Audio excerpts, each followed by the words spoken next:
and that's 2 videos so far in the series down. So if you're not familiar with what's going on, this is a quick little run through, or as quick as possible, of all the collector's editions in a collection of collector's editions, if you will, that I have far too many of in a game collection that is far too large as it is.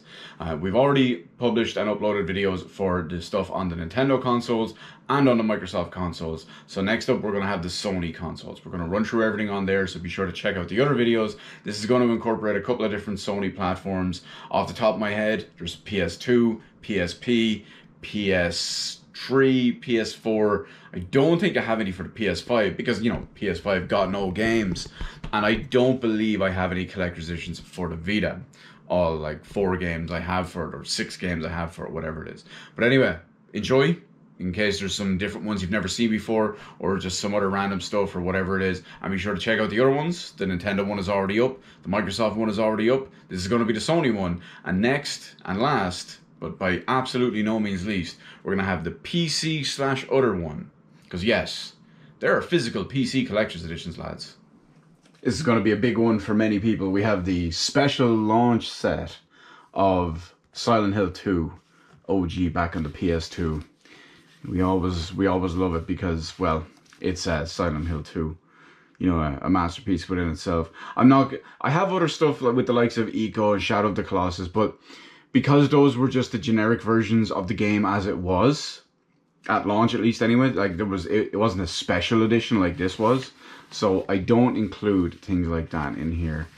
But let's pop this bad boy open. We have obviously the main game. We have the Making of Silent Hill DVD. This is actually the last making of DVD I've ever watched. Like, the game is so good and I love everything about it so much that I actually watched that DVD, and I still remember the day I watched it. I still remember some of the stuff from it.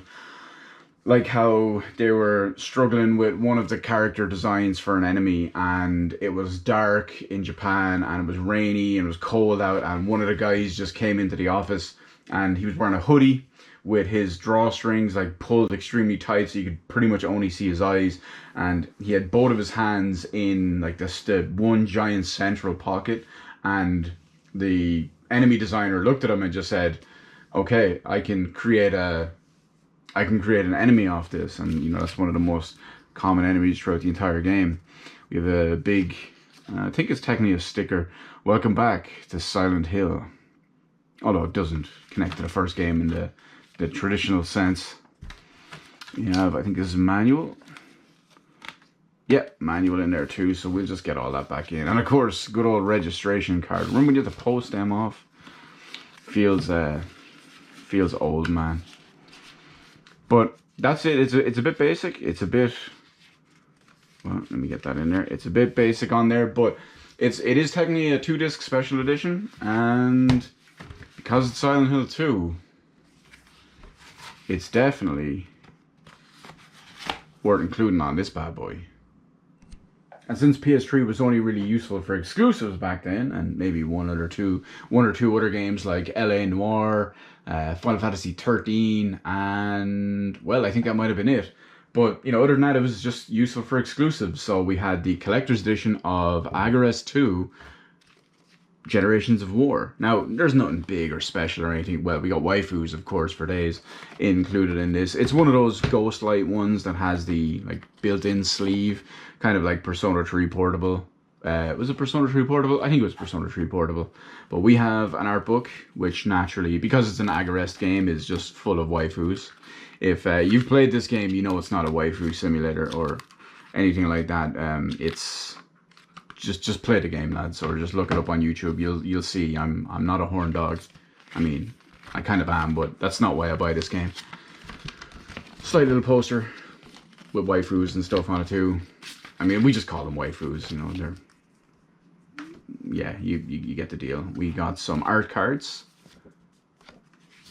many different characters, different combos of the ladies and otherwise.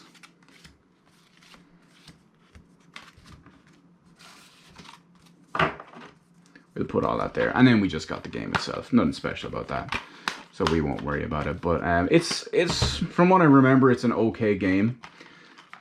It's been so long, so we'll leave it at there. I think it's probably being ported to PC at this point. So many of the yeah, I'm almost certain this one has been, or at least one of the others has been. But yeah, it's a not a particularly exciting collector's edition, but it just has some stuff. And speaking of Sony's cinematic disappointments, like, well, you know, I can't even call it disappointment. But you know the game type. But this one is the disappointment because we have Beyond Two Souls, and this is the special edition. This is PS3. It's just the basic steelbook as you'd expect.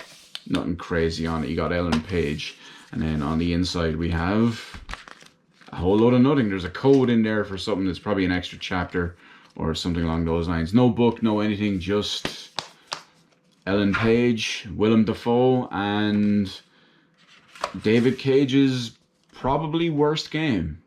Probably his only bad game. Now then, the next one up is kind of a crazy one here. So I managed to get this. This used to be like 100 plus, maybe 200 plus euro collector's edition. I don't remember what it was. I had no interest in it when it first came out, and I did not buy it. I only bought it all the years later, like 5 years later, maybe even more, when I was selling off all collector's editions and all from the store not recently, but dirt cheap. So I think I picked this up for like 10, 15, maybe 20 euro. I ended up selling a couple to kids as well because yeah, they were real happy about it. We got the Call of Duty Ghosts Prestige Edition. Now, this is a big fancy edition as well. But the funny thing is, right, so technically this, as you can see down here, does not come with the game. It's sold separately. Now, they were selling it as a bundle. So the whole thing was like 15, 25 euro, whatever it was. This is still sealed. I mean, first off, it's PS3. Like, who would buy a Call of Duty game on PS3? Like, really? You buy all that stuff on the Xbox 360. It's still fully sealed. That doesn't matter. We're going to put that over there. But this is the Prestige Edition. This is the big fancy one.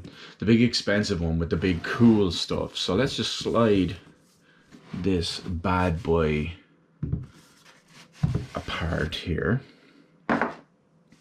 Where does this open? There we go. So we got a big fancy box to display everything for. Comes with a steelbook. Even though this edition technically does not come with the game under normal circumstances, it comes with an empty steelbook that you can, you know, transfer everything over to. It comes with, is that just like a Ghost's wristband or something like that? I mean, I think Black Ops gave one of the same things. And then in here, this is what everybody wants. Let me just look under here first, see if... No, this is actually stuck in here, so it's not that. Let's pop that back there for a second. So this is kind of what drove the price up on this bad boy. Let's get this here. This is... You know, I actually don't know what this is. I think it's a night vision thingy. Also, first off, the other little thing that was in there is a paracord strap. I'm reading on the back of it here. It comes with the season pass, which is apparently included in here, which, you know, is pointless. No, wait, it's not. It's included in here somewhere because the game is not included with it. This is a 1080p HD tactical camera. I don't know, are these lens covers? Are they mounts? Are they clips and stuff like that? It looks like they are. It looks like they're all things. You can see this is still fully sealed. I've never bothered with any of this.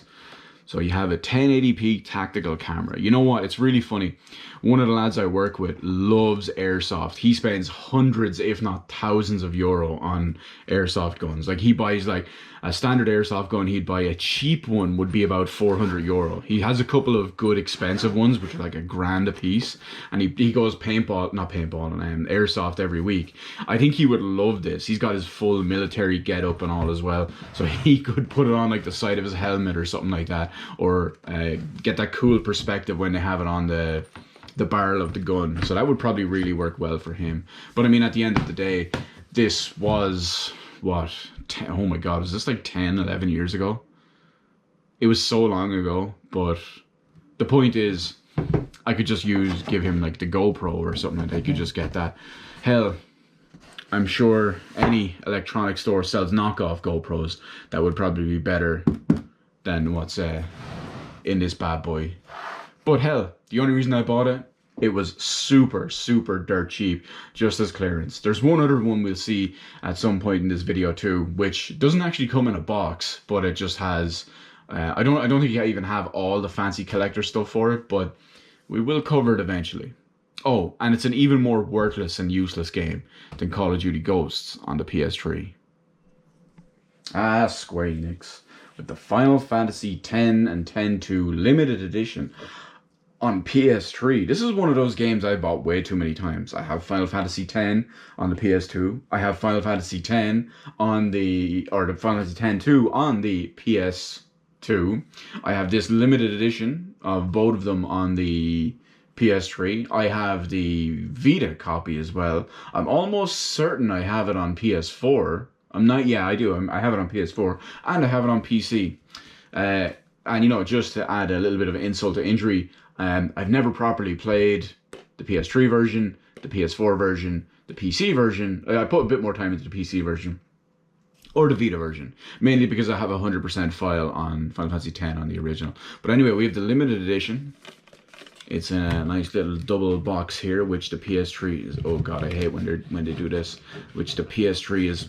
See, the big thing is I don't want to rip any of this. So it feels like it's going to be an art book as well. So we have the game. Nothing special about that. It's just the game. And then, and I'm not talking the shitty wrapper, the game. We're talking, you know, Final Fantasy X. It's a good game. I don't care what anyone says. Final Fantasy X is a great game. It's the last time Final Fantasy was good. And then we have an art book with so many different things. All the different Blitzball team logos, something that almost looks like a double-headed mammal jaw for a second, but you do recognize them from a lot of other Final Fantasies, so it's not the same thing. But that is the Final Fantasy X and X-2 limited edition for the PS3. Probably, you know, fun fact, you have all these Final Fantasy games with remakes and remasters and all as well, and when they redo the music, I will say that probably Final Fantasy X and Final Fantasy X Battle Team in the remixed, remastered, reorchestrated music is probably actually better than the original. As much as I love the original Final Fantasy X Battle Team. You know, I promised in the one I just recorded a second ago, which probably is completely going to be edited somewhere else differently, that we would finally be over and done with Final Fantasy for the foreseeable future, if not completely for all of this video. I was wrong. I'm sorry, I lied. I completely overlooked this by mistake. And you may be wondering why I have this on this version, but anyway, we have the PS3 Realm Reborn Final Fantasy XIV Collector's Edition. Now, like I said, you may be wondering why I got the PS3 version. Well, as everyone knows, which you may or not seen in the series of videos, I have the 1.0 PC Collector's Edition. So I figured, you know, why not have it on two separate platforms? Even if the PS3 was absolute dog shit. I think I played it on there once as a quick test, and you couldn't see enemies more than like 5 feet in front of you. So that was a big no-go. That's the same reason why we put up all them party finders, and we would not allow PS3 players in there, because they were absolute plebs. And basically what I expected would be that it would be a free console upgrade for the lifespan of the entire game. I don't remember if it is. I think it is actually, because this upgraded to the PS4 version, which I played for a few weeks one time when my PC was down at the time. And now I have the PS5 version, which I believe I also got for free because of that. But I don't have all the expansions on PS5. I think I only have the base game. So I mean, not that I'd ever play it on console again, unless, I mean, my shit's not even connected up at the moment. I don't even want to play it. Ooh, everything's falling apart on the inside here. But anyway, let's see what we got. Hell, I haven't even finished the main story quest for the new expansion. I think I'm like in the 95 to 97 zone. And I have 2 jobs at level 100 already. I mean, that's just how fucked up the game is. So you have the Realm Reborn Collector's Edition, PS3 version. We have some art cards, which are in the Seal of Doom. So just like Just the Gamer John's virginity, this is forever sealed, unfortunately. We have Sounds of Eorzea. Probably just a small, quick little soundtrack in there too. I expect it to be just a sound selection, probably just the 3 main cities, as you can see there, and the 3 kind of surrounding areas. I expect that just because, well, I mean, if you look at the size of the soundtracks for these games, they're typically monstrous.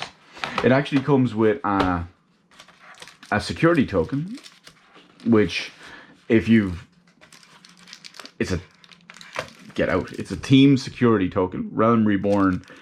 I'm going to cover that. Realm Reborn one that we have on there. And of course, not that it would work actually nowadays, because they use the Google Authenticator or any of your other apps and all for it too. But you get the idea.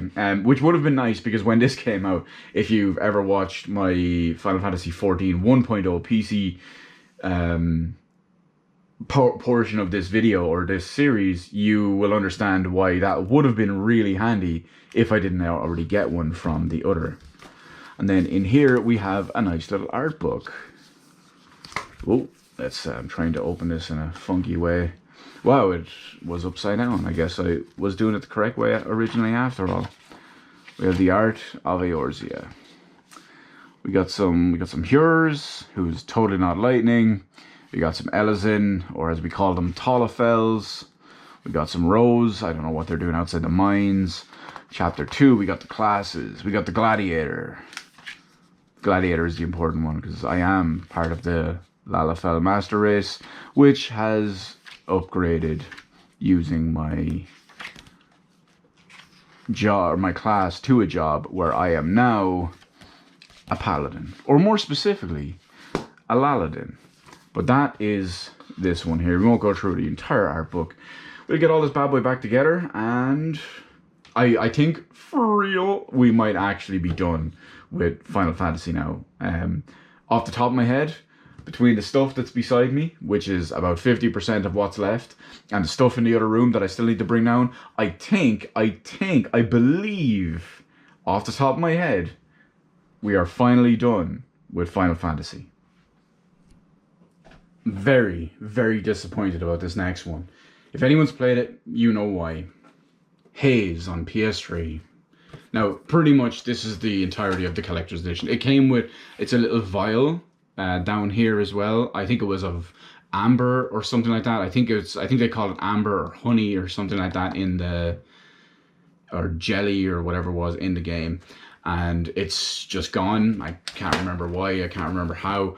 But yeah, this is basically the extent of the collector's edition. This used to try be a big marketing thing for this game. Used to be that, oh, it doesn't need an install. The game runs entirely off the disc. And when my friend told me that as kind of a selling point, I'm like, dog, that's not a good thing. That's a bad thing. And of course, if you've ever played Haze and how it looks and the streaming issues and loading issues and all because of it, well, you know that. And on top of that, it's also an absolute shite game. So this next one is a little bit of a special one for me.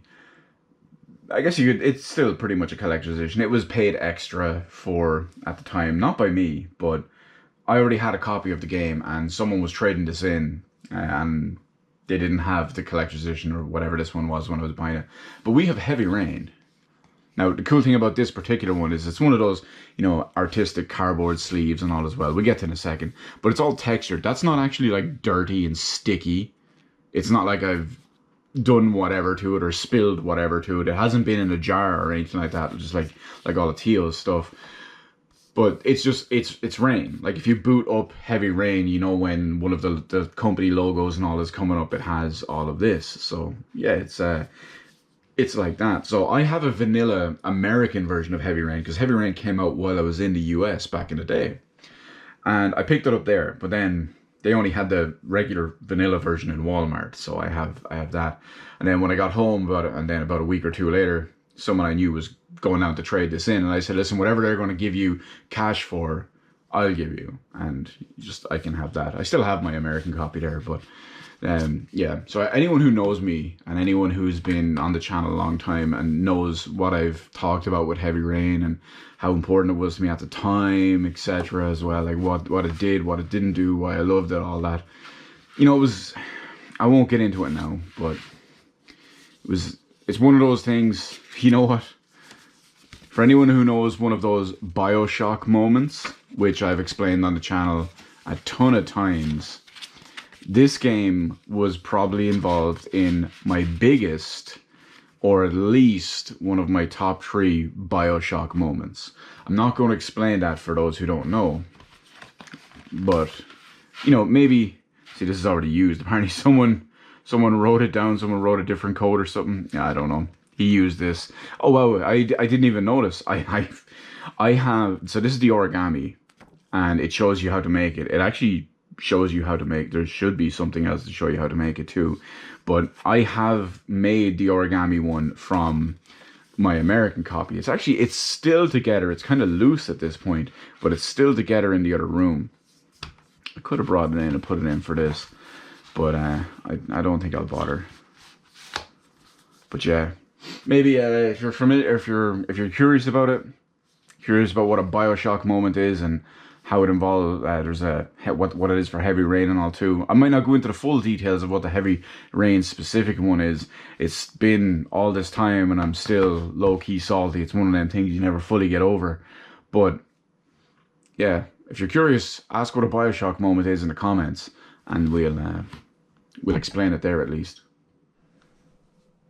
And then on top of that, we got another limited edition of Kingdom Hearts HD Remix 1.5 limited edition. Now, I'm going to be real. I'm pretty sure this is the limited edition for this, because there is a big fancy limited edition for the 2.5 remix, which I do have elsewhere, which you may or may not have already seen in this video. Chances are I'll edit it in after this one, even though everything's being shot in a random order, so we'll put it together in some type of order that makes sense. But we got a nice cardboard sleeve edition. On the inside here, we got some nice art for Sora. We got some nice like pencil artwork for Sora and all as well. We pop it on open. We have the manual, which, if it's even a manual, could you even call it a manual? It's even held in by this. We have everything else. We've got our Square Enix registration. Ooh, yeah, everybody wants to do that. And then we've got like a mini art book built into the case. And the HD 1.5 remix disc. You know, it's been so long, I don't even remember what games are included in this one. Let's see if it says it on the back. It does. All of them are there. So you've obviously got Kingdom Hearts Final Mix, which is just Kingdom Hearts 1, but in its like ultimate form. And you've got Kingdom Hearts 358 over 2 days, if that's the proper way to call it or anything. And then you got Kingdom Hearts Chains of Memory. But yeah, Kingdom Hearts has become a bit of a disaster. As much as I love the first one and I've completed 100% and can beat Sephiroth, or could beat Sephiroth at least without getting hit. Yeah, that was then. This is now. We'll see what's next. So we've seen at some point in this video, like say in, I think it was the Final Fantasy VII Remake and one of the Kingdom Hearts games, that I was complaining about modern Square Enix editions and how boring they were for the most part. And then you go back as early as just one generation and they're a bit more intriguing. Now granted, this is the Kingdom Hearts 2.5 Collector's Edition. We did have the 1.5 Collector's Edition, or was it the 1.5 Limited Edition? You know, that would be a good point to figure out, because obviously a Limited and a Collector's Edition are not exactly the same thing most of the time. At least if you're comparing the same company with the same series, usually it wouldn't be the same thing. But this is the 2.5 Limited. No, this is the Collector's Edition. We have another pin or a chain in here, which looks like it will be... Oh, no, I'm not going to undo that because it's going to be a nightmare. Because, well, you know how these are. But then in here, the big appeal on this one is we have a little heartless boyo. So you got to be careful with these guys, because, you know, if your heart's not pure and you're dark and evil like I am, they just kind of come at you and then we'll eventually turn into these. One can only dream. One can only dream. Let's get this back inside. I believe I had to order this directly from Square Enix. I think this was only available on the Square Enix store. And then what else we got in here? Looks like maybe an art book and a collector's, or art book or steel book. Or maybe it's just a regular game case and a steel book. Well, there's a steel book. We'll get to that in a second. Oh no, the other is an art book. Okay. So we got an art book, just like we do all the other Kingdom Hearts games, probably. I'm going to keep my eyes closed as I leaf through this probably relatively quickly, because I do hopefully eventually want to try get through all of this, because this is I've explained it before in like all the other Kingdom Hearts stuff. I've already done 1.0 100%. I will eventually get around to 2, even though I've tried it multiple times and it's usually fairly bad after several hours. And then of course we need to do that before getting to Kingdom Hearts 3. But I will say the art on this steelbook is pretty baller. There's a huge amount of Disney characters, of existing Final Fantasy characters, and new Square Enix Kingdom Hearts characters. So that's pretty slick by itself. But that's the Kingdom Hearts 2.5 HD Remix Collector's Edition on PS3, because the latter ones on PS4 and all are boring as shit. But, well, just be careful, or, you know, the little heartless boyo, he'll get you. Ah, the days of the PS3. Remember when it only had one exclusive or something like that a year worth buying and owning? Because other than that, 99% of the time the games were made for Xbox 360, and pretty much everything was dirt on there.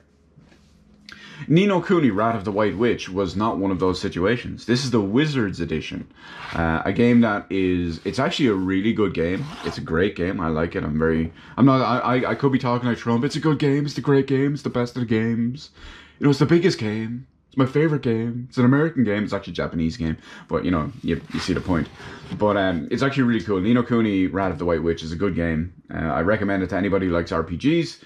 And the thing that's really kind of funky about it as well is I won't go into detail, but there's just one little specific thing in the game. It's the White Witch's cloak and like the inside of it and how it does it. It's I won't give the full details or any, but you'll get the idea. But anyway, this is the Wizards edition. This is, I believe, is the biggest, fanciest collector's edition of it. And you have Mr. Drippy, who has this little ball hanging from his nose, and he just shout like "Oli" the entire time. I think that was this game, because, you know, why wouldn't it be? We have the game itself, which has an extremely thick manual, which is actually just a manual, so it's not anything extra crazy. We get to that other one now in a sec. Oh, that's just a little thing to hold it up. But basically, this is their grimoire, with all the different spells and abilities and items and all in it too. It's actually really, really cool. It's really, really authentic. And it, like, oh, I saw a cool little, almost like a world map or something there, or whatever it is.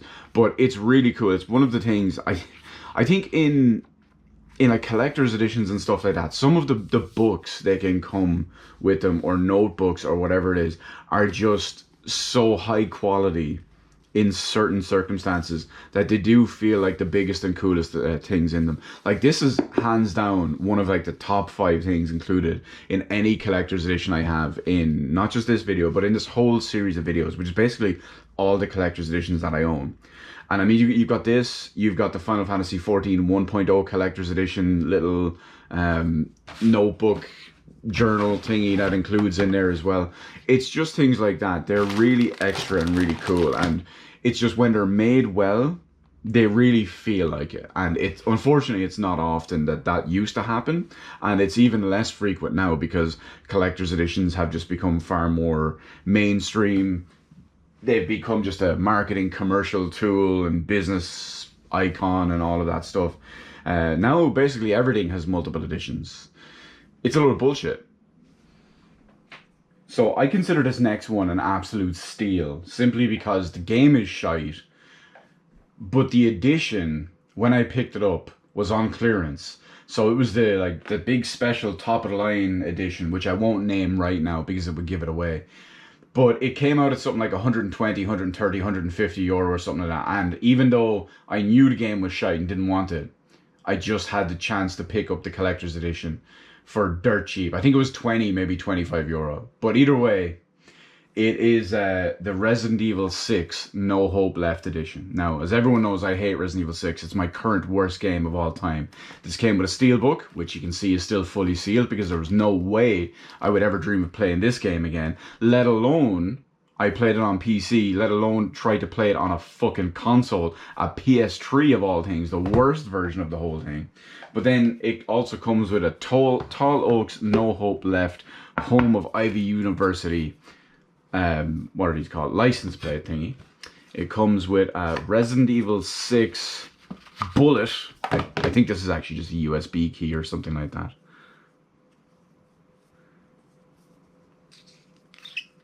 Yeah, it is. It's a USB key. I don't know what's on it. It's probably like soundtrack or knowing how stupid this is. It's probably like fucking digital wallpaper or some stupid shit like that.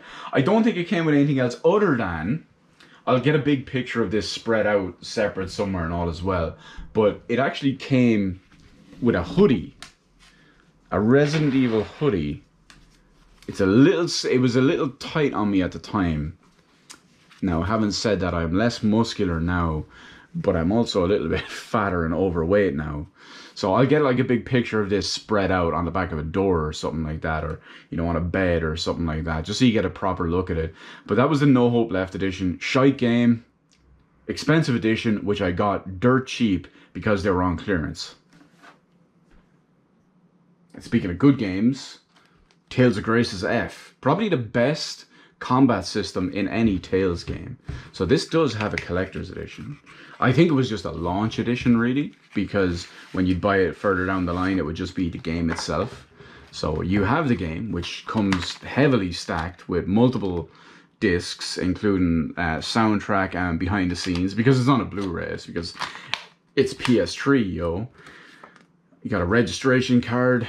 Sorry, Bamco, that ain't it. You've got a soft art book. I don't even remember half of these characters. I don't even remember half of it. It's kind of surprising. You know, when the only reason to play your PS3 once every 5 years wasn't, well, maybe once a year was an exclusive. And this is a little Tales of book also. It's more so just advertising the series, maybe some of the other stuff, because that's Vesperia, but that's the one for the Blu-ray animated thingy, which I have, and I got it signed actually by one of the characters.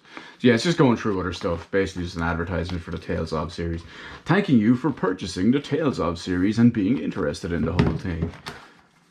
But Grace's F was a great game, so that was always nice. It's good that it wasn't stuck on the Wii. I think it was only stuck on the Wii in Japan, which made it even worse, because nobody wants to play games on the Wii, let alone RPGs you can't play and understand. Now we'll throw in a positive and negative here, because we have the Tales of Symphonia Chronicles Collector's Edition. So this is the PS3 version, you know, one of the many, many inferior versions, because at the end of the day, the GameCube original is still the best one. It's the only one that runs at 60 FPS properly. But this collection came out on PS3. It does have both games. It has the original game, the PS3 port, which, like I said, is pretty poor. But it has the sequel, which was also released on the Wii. Now, unfortunately, because of how I have this and how it's all spread out in different rooms and stuff as well, and how awkward the whole thing is, especially with what they are, this usually comes with 4 or 5, I think it's 4 or 5 if you include Yuan's cat, but it comes with little kind of chibi models and all as well. Now I have them put together in the other room. I'm sure you've seen them before when I did like the game room tour all those years ago. And they have just all the little characters. They're actually a nightmare because they don't stand up properly and all as well. It's actually just a pain in the hole. But then we've got is this the manual? It's the manual. Why is this not in the box? Oh, maybe it doesn't fit in the box because you got all the different discs and whatnot too. So, okay, I guess so. And then this has is it a novel, a graphic novel? Tales of Symphonia: Successors of Hope. It's a book. It's not a manga or anything like that. So it's a book. Interesting. yeah, that's well, the more you know. But we won't worry about that one because that is everything in here. Can we get all of this together into, yeah, there it is. So yeah, it has both versions of the game, the original and is it no, not Tales from the New World. That's something else. I don't remember what I don't even remember. Is New Dawn, New Hope, something like that? Whatever the sequel is, but it's not a good thing. Anybody who knows anything about it will definitely say this ain't it, fam. Continuing on with our good stuff, we have the proper version, Tales of Xillia, Mila Maxwell edition. This is the good game, the good version. The one that is possibly getting a remake / remaster, I should say, fairly soon. It's good. It's a good game. I recommend it for everybody, especially if you like RPGs and, well, I recommend it if you like RPGs and Tales of games specifically. It's one of the better ones. Tales is a weird series in that there are so many games in it, but there's no kind of one definitive one in that way. There's like a best overall average. There's one with best story, one with best combat, one with best characters, etc. And Tales of Xillia is probably the one with the best characters. It's got good story, it's got good gameplay, it's got good combat, etc. as well. But the big thing in this, oh, you know, I don't even have the game in here. That's a smart one. It's just a regular game case. I probably have it just behind me or off to the side somewhere real quick. You know what? I can probably find this in a few seconds.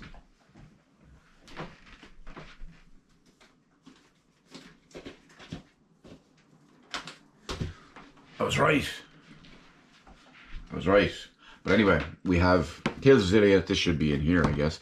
Mila Maxwell edition, collector's edition. So it even says it on the front of the regular case. I don't think there's anything fancy or funky in here. I could be wrong, because this is the music selection as well. I don't know if that's included in the regular normie version, but the rest is just a manual. Highly recommend the game though.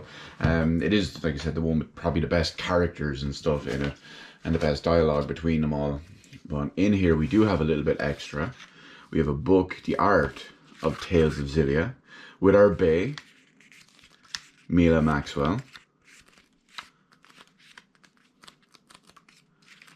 But yeah, it's kind of funny when you think about it, because you've got Tales of Symphonia, which is like the best average game, best overall game in that way, but not the best game in a way.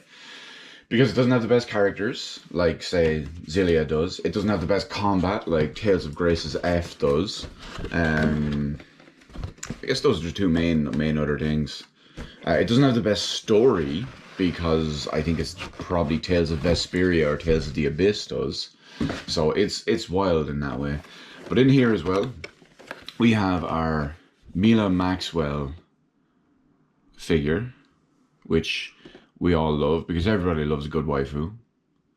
And especially if you've played the game, or you do play the game, her character makes it even better. But that, boyos and boyoettes, is our Tales of Xillia Mila Maxwell Collector's Edition. And not to be confused with the possible, maybe upcoming, alleged remaster, we have the Tales of Xillia 2 Ludger Kresnik Collector's Edition. A good old PS3 exclusive, a sequel to the great and fantastic Tales of Xillia. However, the sequel is a lot of shite. One thing that annoys me about this is that when I got this, it actually had a big dent. I don't know if you can still see it there. There's like a big broken, it's like it was something, it was dropped on something like at the corner and sharp. But it was from Amazon and collector's edition. So by the time it went through, yeah, it wasn't great in that regard. So we'll open it on up first. We have what's in here, Tales of Xillia 2. It's a fancy little bag with a fancy little piece of paper and a clock, a stopwatch. Got decent weight to it. Can we open it? We can. So it's got the like a watch part of it. Woo! Look, can we see? Can we see? I can't. The camera won't. Screen turn on. There we go. It's me. Oh my god. Hello. Funky though, nice weight to it, solid, keeps together well, looks nice, great color. So that's a nice funky thing. It's actually, I don't remember 100% because I stopped playing the game because it was not very good. But it was something to do with the main character who could do something with like change time or stop and control time, but he would be evil or something the more he did it. I don't remember exactly what it was. Like I said, not a hugely important game. Empty plastic bag. It's too small to have the pocket watch in, but who knows. We got a Tales of Xillia 2 Collector's Edition Steelbook case. Has a funky looking cat on it, which we have in the front, back and sides, and all this everywhere and all as well. Big thick manual. Nothing special about that. It's just a manual and a steelbook at the end of the day. Now this one is going to be a little bit more awkward, but we will do our best. There's actually something else in here. Is it an art book?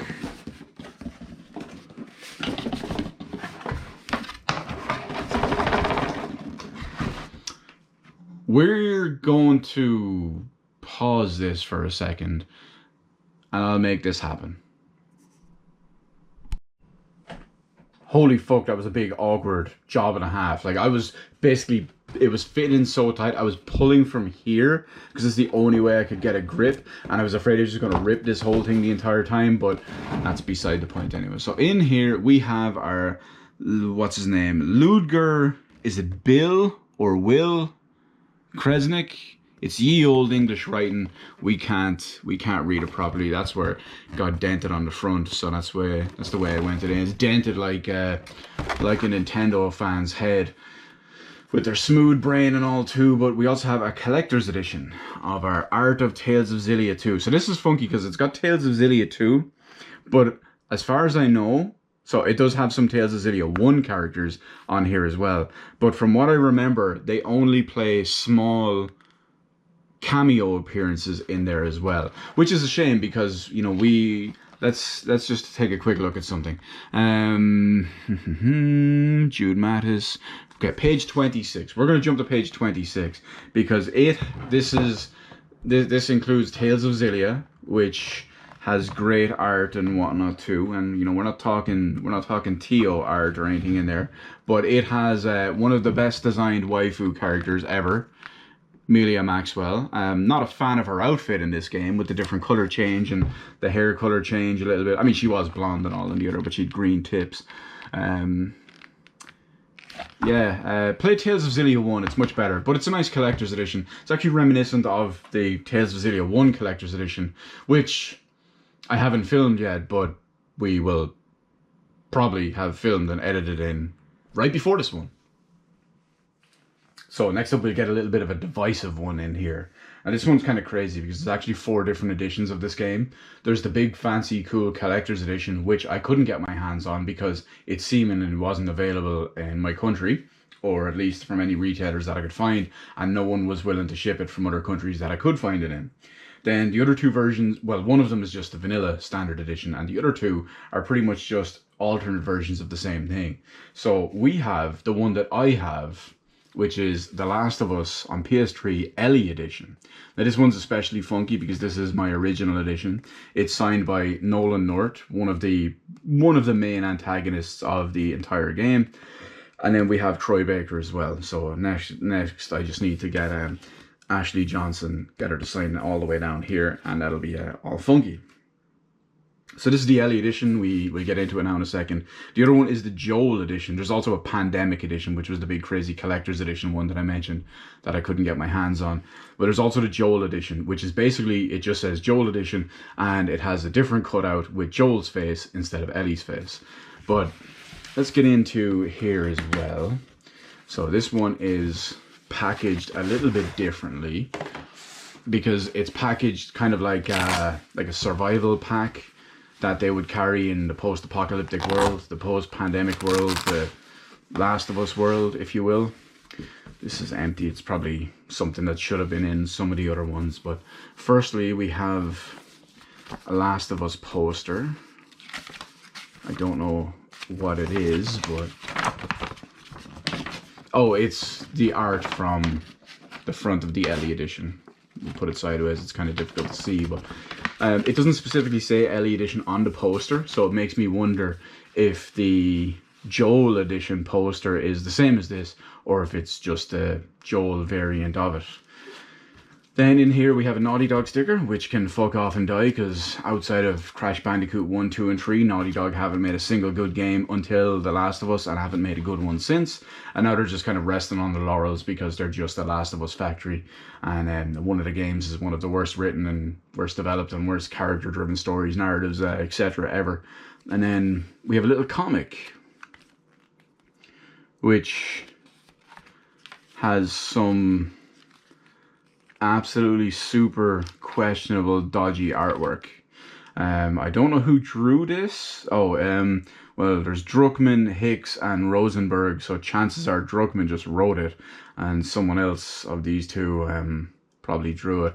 It's hard to say that there's such thing as bad art, but yeah, Mr. fucking piece of shit Cookman in here, well, he's part of some bad art in there too. What have we got in this one here? There's two things in here.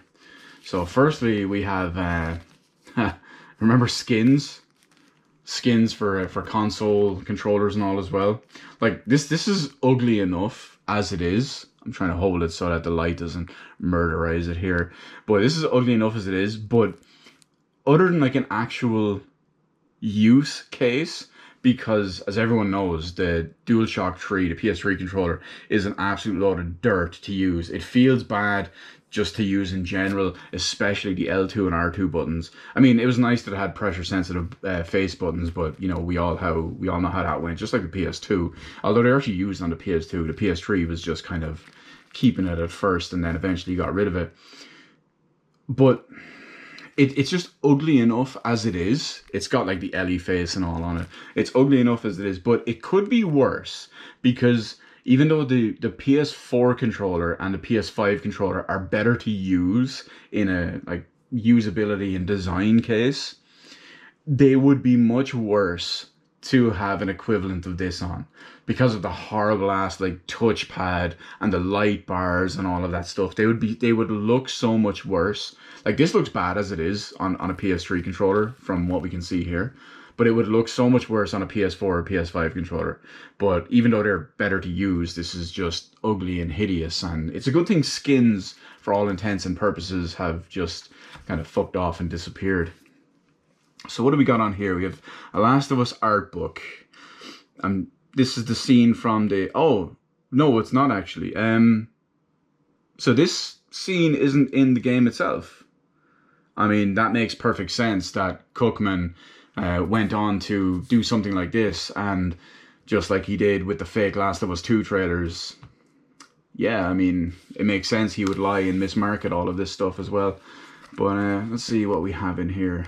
As expected, we got some good art for characters, locations, designs, weapons, etc. Posters, action scenes, infected. Yeah, that's the art, but that is what it is. We'll just kind of leave it in at that. And then we have the game, the Ellie edition. So actually, when I worked in GameStop, when I was managing in there, someone actually traded in a Joel edition one time, but they only traded in this part of the Joel edition. They didn't trade in all of this. Otherwise, I might have picked it up nice and dirt cheap, because it was during like the late PS4 era. So, well, no, I guess it would have been the mid PS4 era. So, you know, it would have made sense in there. But let's see what we've got in here. So we have the disc. We have our game disc. Nothing in here other than some art and all as well. We have a couple of DLC codes. So we've got, well, this is just the Last of Us manual. And then we have a code which was for our digital art book and soundtrack, if I remember correctly. I think it also gave in one or two things, like I think you had a Sackboy character or something like that. But a real funny thing for The Last of Us, like I really, so the first time I played The Last of Us, I actually hated it. It felt like complete generic, typical narrative wannabe, hold forward to win, basic generic Sony fodder. But then about 6 months later, I came back and played it. And I loved it second time round, and that was fantastic. And when they finally released the DLC for it, it was coming out with something like they were doing staggered releases during off-peak times to not overload the servers, because as everyone knows, especially back then, the PS3 servers for the PSN were absolutely atrocious. They're not much better now, but they were absolutely atrocious back then. So they were releasing at like 6 in the morning over here. So I ended up getting up at like 5:30, and you know, I'd refresh, boot the game, try to find it. They released a patch for the support for it, but the DLC wasn't available to download until like 45 minutes later, and it was really annoying.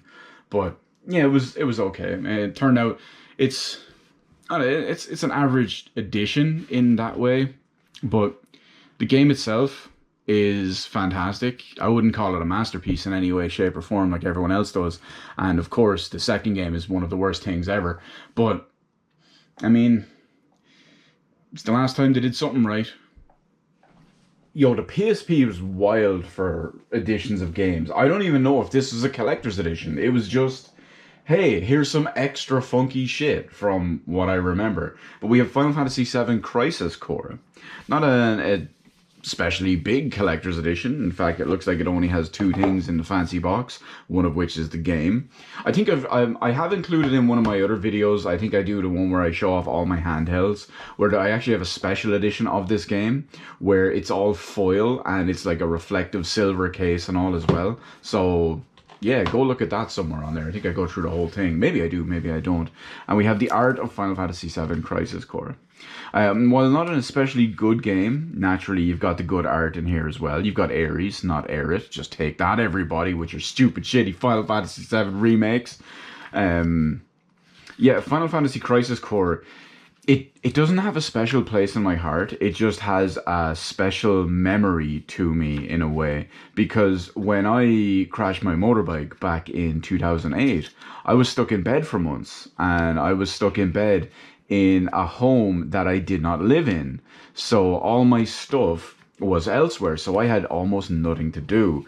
And I got my roommate at the time to bring up my PSP and a couple of games just so I could play them.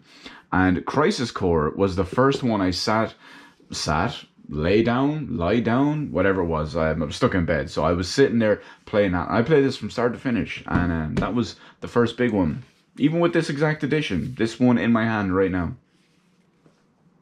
Again, Square Enix be absolutely wild, and we have Dissidia 012 Dodecim Final Fantasy. This is the second Dissidia game. This is the Legacy Edition. So this, despite the name and despite the number, is actually... Oh, it opens this way. It's actually the second Dissidia game. It's the sequel. And we have some more art cards, which are vacuum sealed in here. So we have a couple of characters on the back here. It's actually really difficult for me to see. But based on the look of it, from what I can see there, is we have Vaughn, we have Lightning, we have Laguna, we have Yuna, we have Tifa, and we have Cecil. No, that's not Cecil. That would be Kane. Whoops. I should have known. He was right there. So, yeah. We'll leave that as that. Actually, no, we won't. We can get that back in here just while we're at it. So this is obviously a little bit newer version because, you know, you've got... I mean, nobody wants Lightning in there. But that's actually it now that I see it. It looked like a bigger edition. It's just Legacy Edition. And I'm going to assume it's the same. Although this is in a white box. It's kind of funky. Not to be sold separately. It's in a white box. Probably has...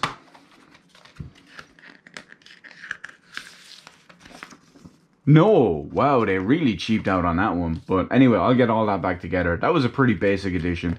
Nothing in there beyond the actual manual and game.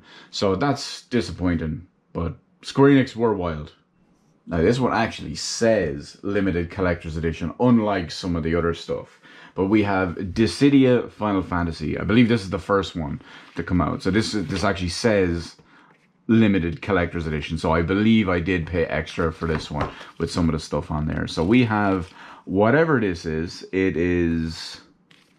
They're talking about tracks and music. Oh, it's the track list for the mini soundtrack. And we were just talking about it a minute ago with mini soundtracks and stuff like that as well. Or maybe we haven't got to it yet because I don't think I've edited this video in the proper way. Well, we're going to talk about one of them in an upcoming release soon, if we do it, which we probably will, in alphabetical order. So look forward to it. We have the game itself, which has a huge... Oh, it's actually got a reversible cover. So this is like the light side that you have, and then on the inside there you have the dark side, in case you prefer to go with them. I think I just have it left as the light side by default. I don't remember. Spoiler alert, lads, this is actually a fighting game. I've never played it, and I don't think I've even booted it up even once. We have some art cards. Probably it looks like it's just Team Light versus Team Dark. Not much I can say about that, but what I can say is we can get this back in. I believe there's a third one of these games out now. I think it came out on either PS4, PS5, and maybe PC. And surprisingly enough, I think it came out in the arcades in Japan, which is wild when you think about it, because as far as I was always concerned, it was a very small niche game. I want to say it's like Dissidia NT, maybe? And I'm not talking Mega Man Battle Network NT, Network Transmission. We have a Brady Games mini guide included in here too. Absolute yikes on there as well. I mean, I could go through a bunch of all the characters here and tell you who's who. I recognize almost all of them. There's two of them there I can't recognize right off the top of my head, but yeah, we'll not worry about that. Oh, technically, if we're going in here and counting everybody else in there, I think I see a total of 4. I think it's 2 on each side that I didn't immediately recognize. But whoops, what kind of Final Fantasy fan am I, right? So we have the Art of Dissidia, Final Fantasy. I'm just going to flip this open. Yeah, as expected. As soon as I saw the dark side in here, you were going to have the light side in there. So we got our usual ones. These, as expected, are just going to be all the characters that we have in the actual game. Of course, you've got all their different stuff. Like, you have their more modernized art. You have some of their original sprites slash... maybe not even call them original sprites, because obviously this is a PSP, so some of their stuff does look like original sprites. And some of it doesn't. Some of them actually looks better, because, I mean, we all know what the character art and the character 3D model of, you know, you're the most handsome guy in the at the ball looks like, or handsome guy at the party. Yeah, not as good as this, but we try not to talk about Final Fantasy VIII for obvious reasons. But this is Dissidia Final Fantasy Limited Collector's Edition. Just called Square Enix Butter Baby, because they're on a roll. Although this may actually be the first one you see, because I do these in all sorts of... It doesn't matter anyway. We have Final Fantasy IV, the Complete Edition, which includes Final Fantasy IV and the... Whoops. And the After Years. The After Years actually originally released on the Wii and then was ported to this, as far as I'm aware. I don't think it came to this first, but let's pop this open, see what we have on the inside here. We got some extra stuff on the inside. We have a screen wipe,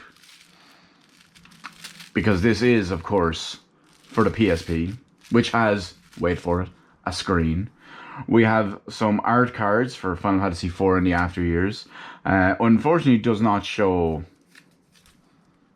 and they are all fully sealed. It doesn't show on the back like Dissidia did, to see which ones we had and all that stuff and shenanigans.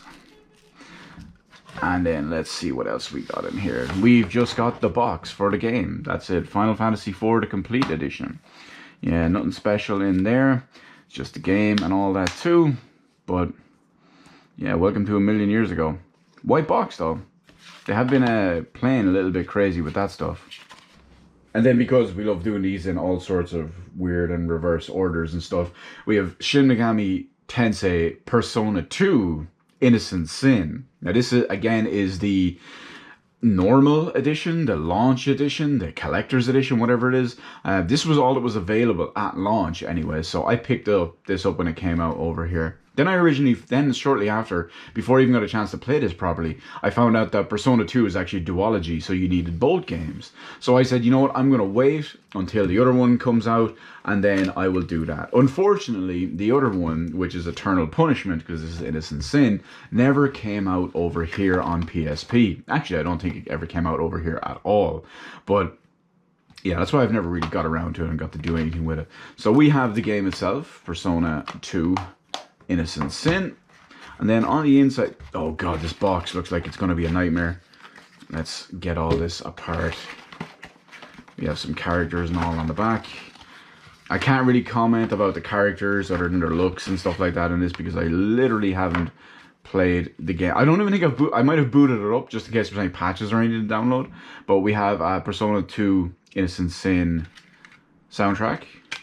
This comes with, it's obviously just a small sound selection. It comes with a 10 disc thing. It's also really weird. Why is the disc backwards? I mean, to show it off, but yeah, it's kind of a strange one. We got another poster, a la Persona 3. Uh-oh, I just realized that's probably a spoiler because I've already recorded it. And it makes sense that this will be alphabetically. So we have what are probably the two main characters and their personas. And then we have some art cards too. So we have, look, it's probably a character and, wait a second. It's Tatsuya. That's right. Persona 3 referenced that with the, so this is probably Maya. Boom, we did it. I had forgotten about the references of the, I'm not going to look at the back of the others because I don't want to spoil it for myself. But we have all of them because obviously, you have I think was it Innocent Sin Online, Eternal Punishment Online, whichever one it was. But that's the Persona 2 one. Unfortunately, we never got the other one. Sad days, sad age, as they say.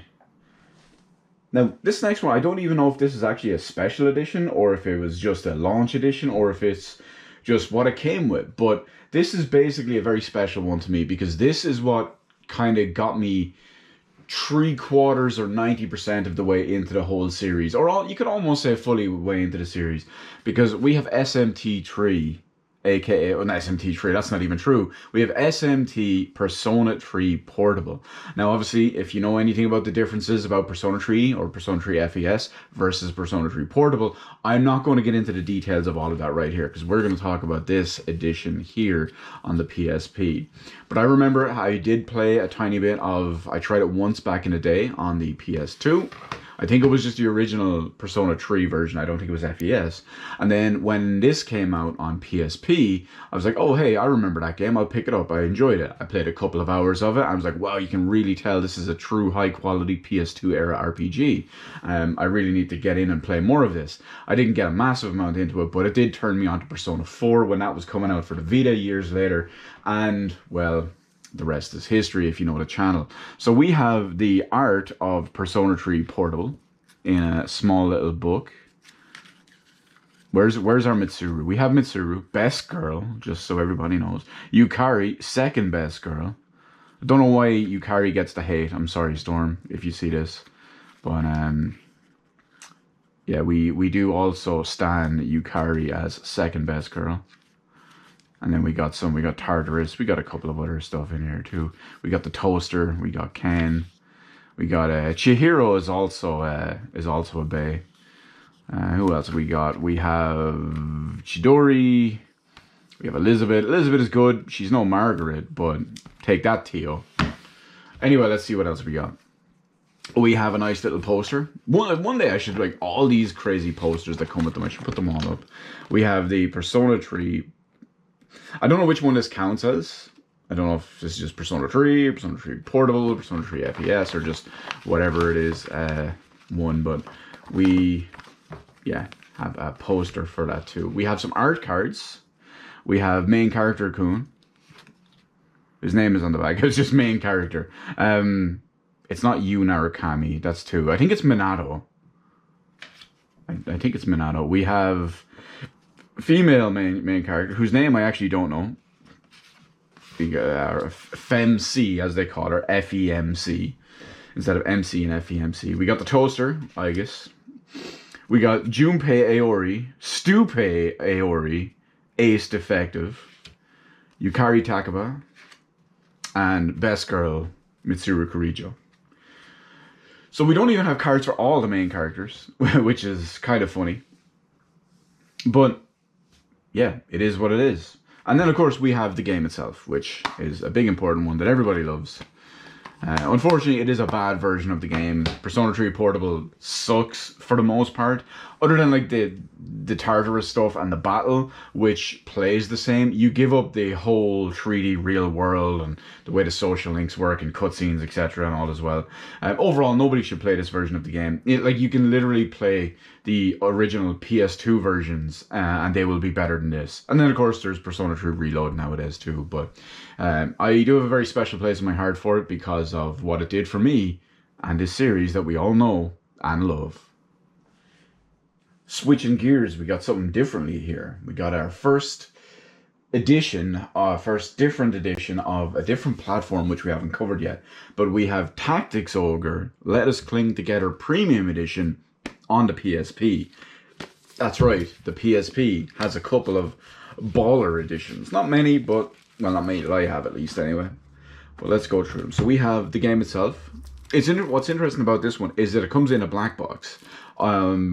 Pretty much every PSP game that I have and that I can think of, except obvious ones like, say, Platinum games and stuff like that, they all come in clear boxes. Platinum ones and all come in silver, but this is this is a black one, which is a little bit different and interesting. It's funny, I still remember where I got this in game. I still remember where I got it, the day I got it, when I got it, who I was with, etc.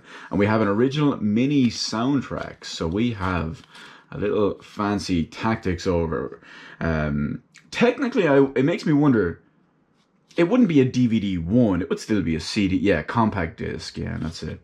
So yeah, I'm just off the top of my head, other than maybe a couple of like random old PC demos or something like that, I don't think I can ever think of a CD this size. It's usually just a DVD.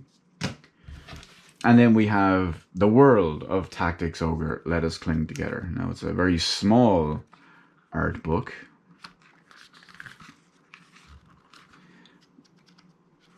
But not especially bad. It's actually thicker than, there's more pages, I should say, than I thought, based on the actual thickness of it. But yeah, as you can see, I bought this game yonks ago with obviously the intention of playing it, and well, it's been one of those games that's completely fallen to the wayside, and I never got around to it. But who knows? Who knows? I have all this time. Maybe now that maybe not now that, but maybe I'll just give up streaming on YouTube and just finally get around to playing the literally hundreds, if not 1,000+ games that I just have sitting there that I've never fully committed to or whatever. Of course, it could only go on for so long before we hit some disappointment, because we have the third birthday. Now, you might not know what the third birthday is, but this is the Twisted Edition. And unfortunately, this is the third Parasite Eve game. So this is Parasite Eve 3. Now, of course, Parasite Eve is one of those series that's actually aged poorly. Wow, that actually has a red box. That's funky. I don't remember that. Especially in the video I've just recorded where we just talked about box colors. You'll either see that now in a minute or you'll have just seen it, depending on what way we edit this together. But the red box is funky. We got our lovely UMD. There doesn't seem to be anything in here other than the manual. But yeah, it's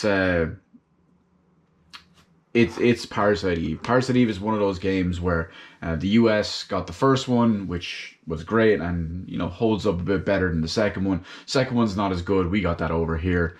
But, you know, unfortunately, it did not age well. And then, of course, this game just kind of killed the entire thing and the entire series. But who knows? Maybe eventually one day they'll randomly release a new one. But you do have, but the cool thing is you've got Aya Brea, who has, you know, Aya Bea, am I right? And then you've got it in typical Square Enix art form fashion. Where these outfits come in, I don't even know. I do like this one though. But especially like you've got her saving the world from all this crazy shit. And then there's a maid outfit. I mean, I'm all for it, but it just wasn't on my bingo card for this game.